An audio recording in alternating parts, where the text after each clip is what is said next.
Friends, এই ভিডিওটা আপনারা দেখতে পাচ্ছেন। এই যে হোম থিয়েটারে যেটা আছে, হোম থিয়েটারে এই প্রবলেমটা কি আছে যে এর বডি ভাইব্রেট হচ্ছে।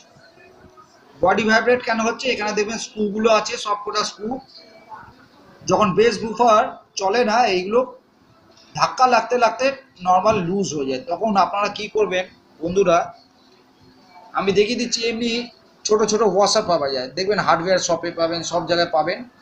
এমনি ওয়াশার নিয়ে এমনি একটা স্টারওয়ালা স্ক্রুড্রাইভার নেবেন, স্ক্রুড্রাইভার দিয়ে সব এই স্ক্রুগুলো খুলবেন।